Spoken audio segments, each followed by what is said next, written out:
Hi guys, welcome back to my channel, Allie's Book Nook. Today I'm going to share with you the 6 books that I read for the last half of March 2026. So I did a video with the 9 books that I read in the first half of March 2026, so feel free to go check that out. I did decide to break it up because 15 books is a lot to talk about in one video. I actually had my best reading month ever, so let's go over that quickly. Like I said, I read 15 books and it was about 4,729 pages. Today's actually the last day of March, so it may end up being a little bit more. It took me about 6 days on average to finish a book. 14 of the books I read were fiction. 1 was nonfiction, my first nonfiction of the year. And my top 5 genres were thriller, mystery, horror, and contemporary fiction. Oh, and middle grade. So the average rating was a little lower this month, 3.77 stars. And my goal for the year is 100 books. I upped it to 100. I'm now at 37 out of 100. So I'm due to hit that goal by September. This month I read, out of the 15, 1 of them was only on ebook, 1 was only audio, and then 13 of them I read in tandem, physical copy, and audiobook. So my favorite book this month was one I actually talked about in my last video, and that was Forget You Saw Her by Noelle Eiley. Although I had some other really good books, I think that was probably my favorite. I read that just in the physical form within 24 hours. Could not put it down. And the least favorite of the month was one I also talked about in my last video, and that is my book club book for March, and that's The Secret Book and Scone Society. So let's start with the 6 books that I read since we talked last. So the first one I have here is Local Woman Missing by Mary Kubica.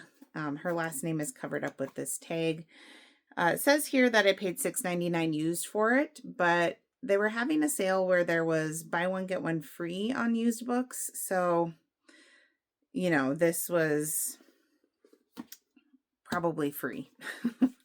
Whatever one cost less was free.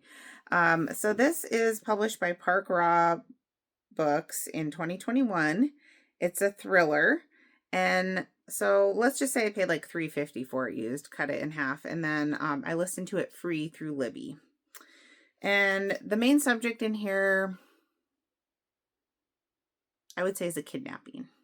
So this is a story, this was really good. First of all, I gave this 4.75 stars. This was my 3rd Mary Kubica book and probably my favorite of hers. I've read 2 others. One I liked, and that was, what was that called? Was it Before You Go to Sleep? I'm drawing a blank on the name. Did I write it down here? And one that I really didn't like. So, When the Lights Go Out was the one I liked, and the one I didn't like was The Good Girl. That's her debut novel, but this was really good. So this is a story about, it starts out in the beginning, full force action. This girl is in a basement. She's been kidnapped. She's been there for years and is trying to escape. She's down there with another kid. So not only do we have that going on, but back when it's kind of alternating timelines. So when she was kidnapped and then present day. So when she was kidnapped as a kid, she was kidnapped and her mother went missing as well. So a couple months before that, there was another person in the town, another lady who disappeared when she went jogging.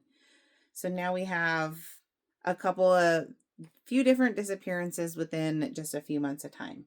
So, and they were blocks away from each other. So it says, now 11 years later, Delilah shockingly returns. So the girl that was kidnapped as a toddler, she is back now. Everyone wants to know what happened to her, but no one is prepared for what they'll find. And some people will stop at nothing to keep the truth buried. So yeah, this was really good. I did not guess the ending. There were a few big twists towards the end that I was like, whoa, it totally like took me by surprise. And I really enjoyed this book. I read it shortly after a coworker of mine had finished it. And so it was kind of fun to be able to talk to her about it as I was reading it. But this is 356 pages. It was 12 hours on audio. The audio had like 4 different narrators, so that was pretty cool. One thing I didn't like about this book, which this was like a theme for me, especially the first half of the month, is that the chapters are not numbered. They're character names, and then they'll say like present time or, you know, a date in the past. And that makes it harder to read in tandem and listen to the audio. So I wasn't a fan of that. There was one of the female main characters in this book that I was just getting really frustrated with. It was just like, some of the frustrations I have sometimes with characters is like when they don't speak up when they should, and it would solve a lot of issues, or they just kind of, I don't know, put up with stuff that it's like not reasonable for them to do so. So I did have a little bit of a gripe with that. But overall it was really good. There was, like I said, a few big plot twists towards the end. I did really enjoy this, and I will read more Mary Kubica. So she has a new book out right now called It's Not Her. That's her new release. I've heard really good things about that. And other books I have of hers on my shelf are The Nicest Couple and The Other Misses, and I think She's Not Sorry. So I have a few of her books to read, and I'm glad I didn't stop with the first one that I didn't like, because her other 2, including this, have been really good. So yes, I would recommend this. 4.75 overall, 4.5 for strength of characters, and yeah, 4.75 for quality of writing and plot. The chapters were nice and short in that one too. So the next book I have to talk about is the only one that I actually did on ebook this month, and that is because I actually let me go back here. I was lucky enough to be able to get an ARC copy, and that is Ride the Spiral by Ben Young. And this is my first time reading an ARC, and I had so much fun with this book. So I actually did a short video just on my review on this book. Again, spoiler free, but go check that out if this sounds interesting to you. So like I said, this is an ARC copy. The book is set to be released on May 26, 2026. And you'll be able to get it on Amazon, on Kindle Unlimited. You can actually pre-order it right now. But I read this March 17th through March 25th. It did take me a little bit longer just because I was only reading it on my Kindle. But I highly recommend this book. First of all, I gave this 5 stars. This is my 3rd book of his that I've read, and all within the last like couple of months. And this is his best book yet. He just keeps improving as a writer, and this was definitely his best book I've read. So the other ones weren't bad, but yeah, this took the cake. This is a cosmic horror novel, and it is published by Atheon and Wicked House Publishing this year. It's a cosmic horror / sci-fi story, and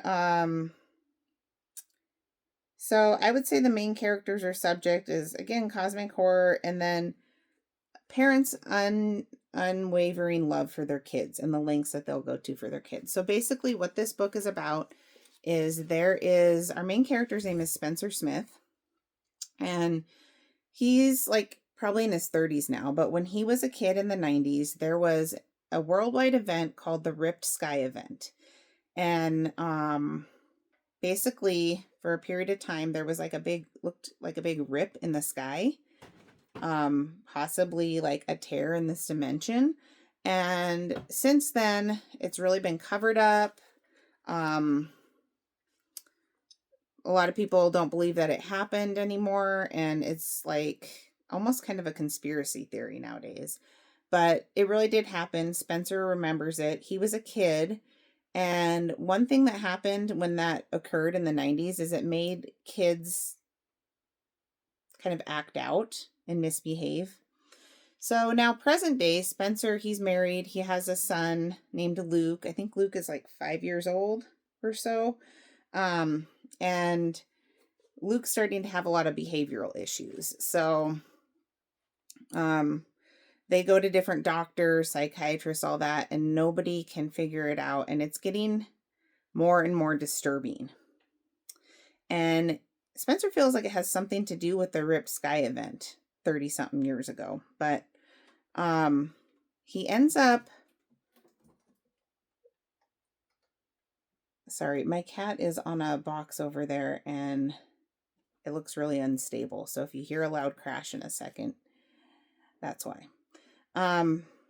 But they're kind of at their wits' end. Like, what do they do? What can they do for their kids? So Spencer works at a university with a physicist, and this physicist has invented this machine, and it's supposed to allow you to go to other dimensions. And going to other dimensions, he calls it riding the spiral, hence the name of the book. And so Spencer feels like this could be an opportunity where if he can ride the spiral and go to these other dimensions, he might be able to find a way to figure out what's actually going on with his son and hopefully save his son. And no one's ever done this before, actually went in this machine, but he's desperate. So he does. And when he goes in there, things don't go so well. There is a very dark entity in there that has malice and does not want anything good for Spencer. And so it's like, how far are you willing to go into that to potentially save your son? So this book was all the things. It was scary. It was fast paced. It was emotional with that family dynamic. It really, this was a great book. I'm gonna keep this spoiler free, but I highly recommend this book. So yeah, the beginning of the story, they do mention my hometown just kind of in passing, and I thought that was pretty cool. Anytime they mention my hometown in a book, like they did in the Wayward Pines series there behind me, that's cool because it doesn't happen very often. But this is the first book that Ben wrote that's not self-published. Like I said, he teamed up with Wicked House, and I think that Atheon is they said that they actually are the publisher of the Dungeon Crawler Carl series that I'm sure you've probably heard of. So this book did end on a huge cliffhanger, but it was intentional. And I think it's one of those stories where it's left up to the reader to kind of fill in those gaps. And so I guess that's the only thing. If you are one of those people that needs everything laid out for you and all the bows tied up neatly, you might be left wanting with this. But I thought that added to the story. I have in my mind what I think happened. And I feel like it does lead towards that, but there is definitely some intentional room for interpretation in there. I did like how the science wasn't too heavy in here. So he talks about science and he talks about now I forget what it's called, but it's a spiral that you see in nature all the time, and it has to do with math, but like pine cones have it and different things in nature have it. Seashells, stuff like that. So that has something to do with the writing the spiral in here. And so it gave credibility to the story, but it wasn't too heavy on the science. There's a thin line for me with that kind of stuff. I think Blake Crouch does that really well. Project Hail Mary for me was a little heavy on the science. The movie wasn't, but the book was. But I thought he did a very good job with using science to give credibility, but also not too heavy on it for the average person. So I really like the horror sci-fi blend. Again, that's kind of similar to something Blake Crouch would do. Anyway, this was so good. I can't wait to buy the physical copy, a trophy copy when it comes out. And I just am so grateful to Ben for sending me an ARC and giving me the opportunity to read it and to share with you guys, because this book did not disappoint. And if you think this sounds interesting, I highly recommend picking it up, supporting this author, and I think you're really going to enjoy it too. So that was Ride the Spiral. Probably, yeah, that was my favorite book of the second half of March, and pretty close tie with Forget You Saw Her, but totally different books. So yeah, I feel like that's his best book yet that I've read. You can see his other two books up here, Stuck and Home, and that says a lot.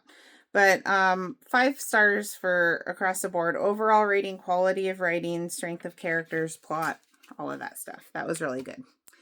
So coming off of that ride, no pun intended, was a book that was just okay.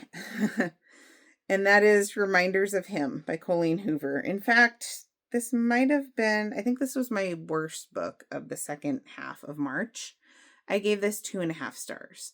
Not that I really went into it with big expectations, but yeah, it was just all right.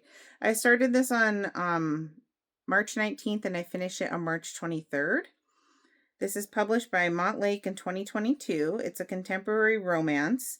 I paid $2.50 for the hard copy at Goodwill, and then I listened to it free through Audible via the Kindle Unlimited, whatever they call it, listen and read. So if you have Kindle Unlimited, there's certain books that you can listen to via Audible for free, and this was one of them. So the main characters or subject, I said, is redemption, grief, and second chances. So this is about a girl, a young lady named Kenna Rowan, and when she was very young, she went to prison. She made a mistake. She went to prison. She didn't know she was pregnant at the time.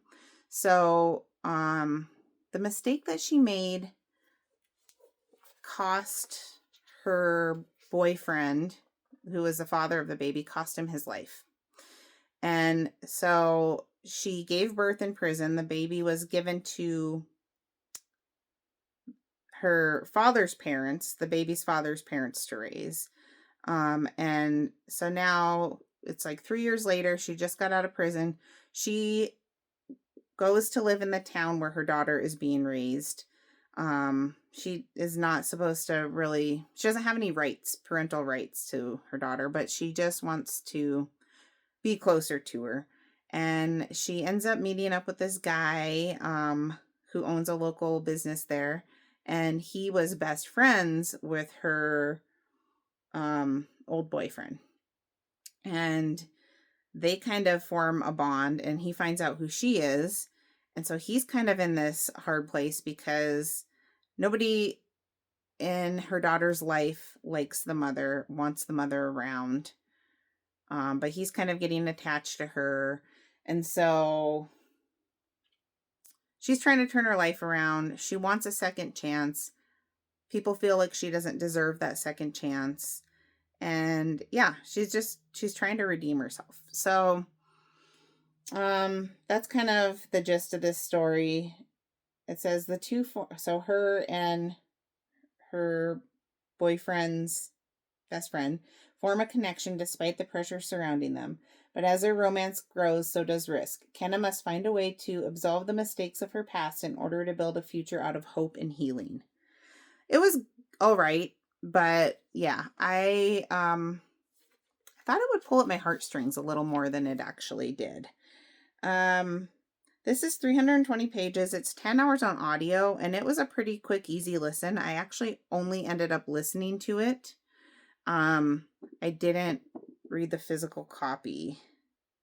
So I guess there's 2 books that I did only audio, this one and the next one. It had dual narrators. I just didn't really emotionally connect with the characters like I was hoping to. And also the end felt rushed and kind of far-fetched. After everything that she went through, the end felt rushed. I did like this better than the last Colleen Hoover book I read, which was Woman Down, but I don't think it was her best. And I just wanted it to have more of an emotional pull than it did. So I gave this 2.5 stars for overall, quality of writing and plot, and then 2.25 for strength of characters. So yeah. Okay, this next book, this might be kind of a hot take. So I am gonna unhaul Reminders of Him. This next book, I think I'm gonna unhaul too. A lot of people love this. It was okay for me, and that is All the Sinners Bleed by S.A. Cosby. This is my first S.A. Cosby book, and I do have two more, Blacktop Wasteland and Razor Blade Tears, that I will read at some point, but this was not what I wanted it to be. I do think he's a talented author, and so I am going to read more of his stuff. But anyway, I started this on 323 and I finished it on 325. So it was a pretty quick listen. 14 hours on audio if you did it at 1.0 speed. So probably about 7 hours for me. 338 pages. This was published by Flatrian Books in 2023. And I would call this like a crime fiction. Some of his books are in like the Action Center in my used bookstore, but I call this like crime fiction. So I paid $3 for this hardback at Goodwill, and then it was free to listen to through Libby. So the main character in this book, his name is Titus Crown, and he is a sheriff. This takes place in the South, where there's still a lot of racism and all of that going on, and he is I think he's the first Black sheriff to ever be elected. And so he's a sheriff of this small southern town, and at the beginning there is a school shooting, and the student who is Black is shot by law enforcement, the school shooter. And so that's causing a lot of tension in town, a lot of division. As Titus and his team investigate it, then they find out that there is more to this story and that it might be linked to a serial killer in their own town. So that's what this is about, is them investigating all of these kind of deep secrets of the town and how it could be linked to a serial killer. And this actually won the 2024 Audible Award for Audie Award for Thriller Suspense. I really like the narrator, Adam Hazare-White. It was a slow burn, and so it was kind of boring in parts. I wanted it to be more fast-paced. There was a lot of constant referrals to religion used in the wrong hands in the book, and like kind of negative connotations on that, and a lot of racism. And that stuff does happen, but it was just a lot in this book, which I think was intentional, but I don't know. It was a lot. So there was a large character cast that was kind of confusing, and some of the characters were unneeded, I thought. They didn't really go anywhere. Those constant references got a little bit old, even though, like I said, they were intentional, I believe, but just a little overdone.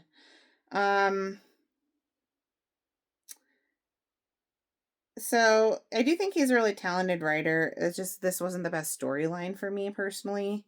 There's a couple, this is kind of nitpicky, but something I picked up on because I am in banking.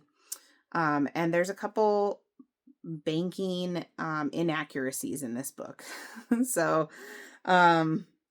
they talked about something that happened with a subpoena that the bank received, and I thought that was pretty far-fetched. And then when they talked about currency transaction reporting, they had the amounts and all of that inaccurate. So I did pick up on that. That's pretty minor. It doesn't really affect the story, but like I said, it just wasn't, I wanted something more fast-paced, and I just didn't get it from this. But I did like his writing style, and I do plan on reading more. I'll probably read Blacktop Wasteland next. That is on my Libby hold. So yeah, I gave this 3.0 overall. Quality of writing 3.75. Strength of characters 3.0, and plot 3.0. So after that, which was a little bit slower of a burn, Actually, Reminders of Him was a slow burn, and then that one was. Then I had a really fast-paced, fast burn, if you will, hence the cover here. And this is You Killed Me First by John Marrs. And I really enjoyed this book. First of all, I love the cover. I just think that's such a fun cover. So I gave this 4.25 stars. This was a really fun read. I started it on March 25th and I finished it on March 26th, the next day. I did do it through reading the physical copy as well as listening to on audio. Published by Thomas Mercer, 2025. It's a domestic thriller. I paid $8.38 for this new on Amazon when it was on sale. And then it was free on Audible because of the Kindle Unlimited subscription kind of thing again. I didn't write down a main character subject, but basically there's like 3 main characters in this book and then a 4th one that you don't know who they are for part of the story, if it's someone else or one of them. So this is 381 pages. On audio, it's 10 hours, but I listened to it at 2.0 for most of the time. So it was like 5 hours. This is my 4th John Marrs book. My favorite is probably still The One, but this might be maybe my 3rd favorite. I also really liked The Stranger in Her House. I've liked all his books, but I do want to read more of his. So yeah, this had multiple POVs. It had short chapters. So out of the 381 pages, there were 86 chapters and an epilogue. Very fast paced. So this, I'll come back to my notes, but let me tell you what this is about. So there are these 3 women that live in this,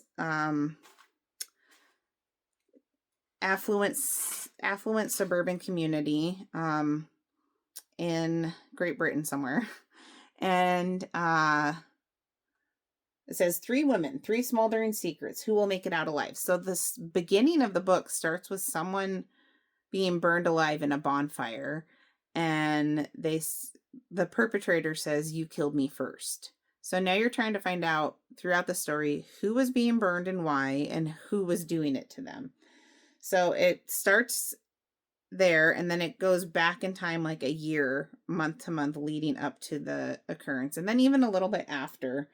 So you have Margot, who she is like a faded TV star. She had her fame and she kind of washed up, but trying to relive it. You have Anna, they call her long-suffering friend on the back of the book here. She sells jewelry and kind of probably the least dramatic of the trio. And then you have Liv. She's the new neighbor that moved in, and she's starting her own yoga studio.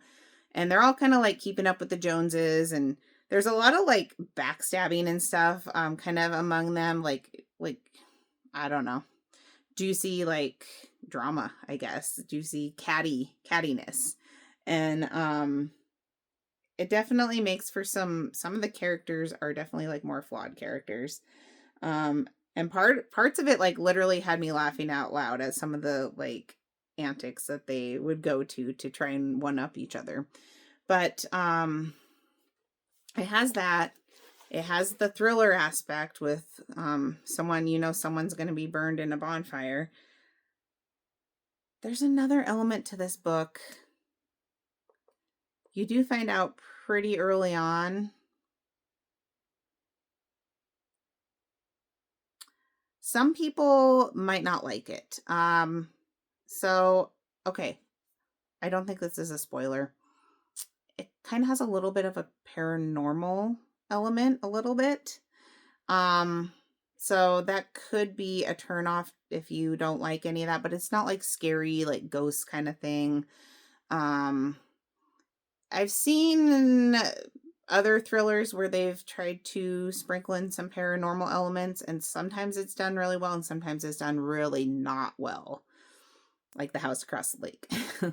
But this is different, and actually it worked. I was a little confused with it at first, but it did work in this book, and if you just stick with it, it'll all make sense at the end. The execution, was much better in this than others that I've seen. This was a popcorn thriller, nothing too serious, but just fun, entertaining, easy read. Definitely will be reading more of John Marrs. This is, like I said, one of his thrillers, but he does also do speculative fiction like The One, The Family Experiment, those kind of books too. So overall, 4.25 stars. Quality of writing, 4.5.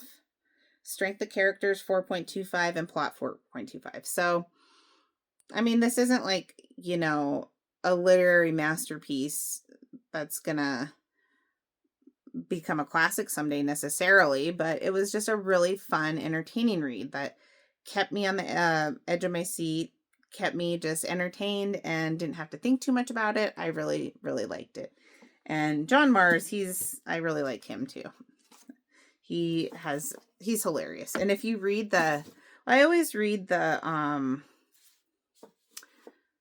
acknowledgments at the end, and his acknowledgment like literally had me cracking up. I'm not going to read it all, but there was one, they're always like, I'd like to thank, all these people that helped me in my life, helped me write this book.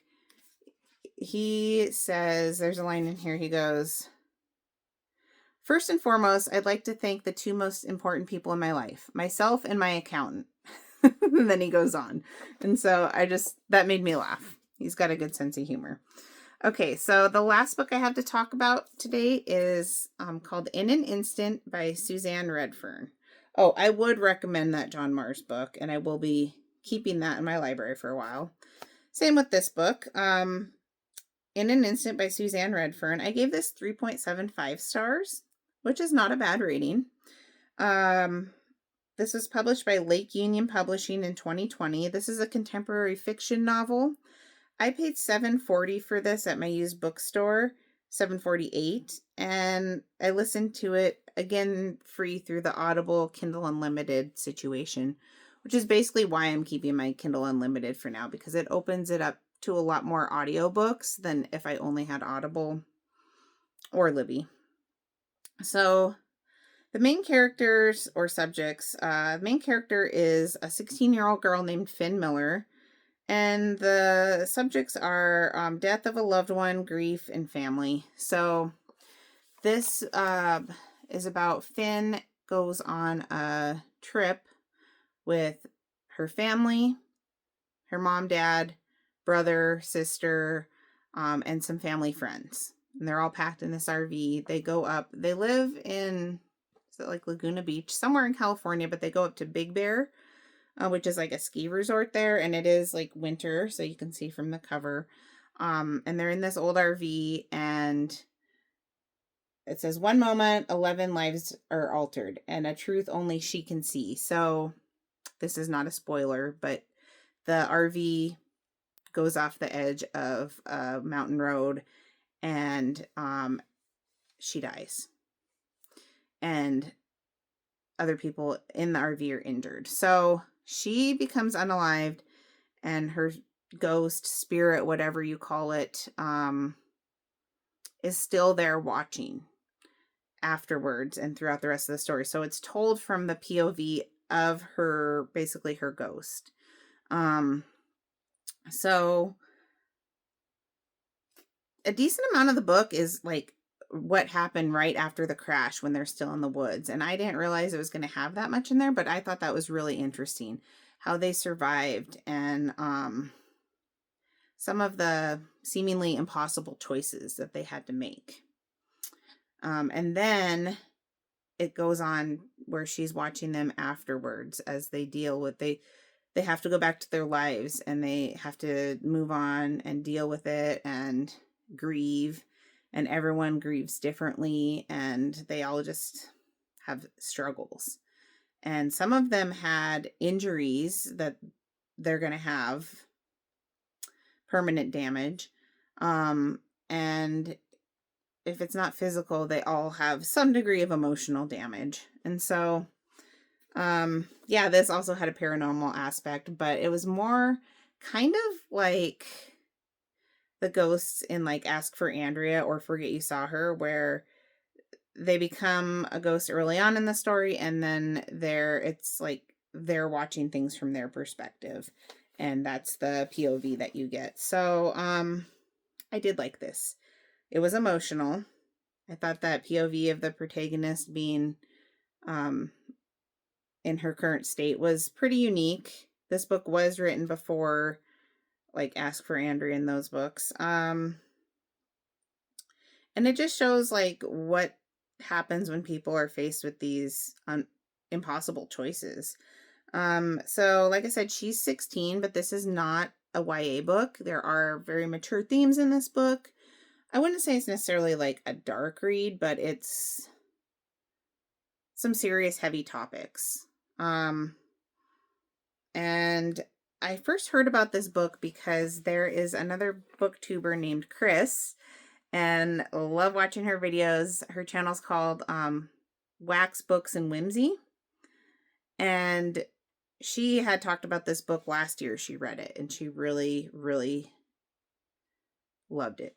So I saw it after that, like last fall at my local used bookstore, and I just now got around to reading it. But I'm really glad I did. And I think that this is a story that's gonna like stick with me for a while. You know, some of these like popcorn thrillers, they're very entertaining in the moment, but if you ask me like 6 months later what it was about, I'm not going to be able to remember a lot of it, but this is a story that I think will stick with me. So yes, I really did enjoy this. I would call it somewhat of a medium pace. It did have shorter chapters. That was nice. And they were numbered. That was nice too. Yeah, I did like this. And I probably would check out more of her books. So those are the 6 books that I got through in the last half of March. Altogether 15 books in March. Check out my other video if you want to hear my thoughts on the other ones. This was my best reading month ever. I'm not really sure what happened in my life where I was able to do that, but my big thing is being able to listen to books on audio while I do things in my everyday life, and that really helps me. So anyway, thank you for joining me. Let me know your thoughts if you've read any of these books or if you're looking to read any of these books, and I'd love to just continue that conversation in the comments. I'll catch you next time. Bye, guys.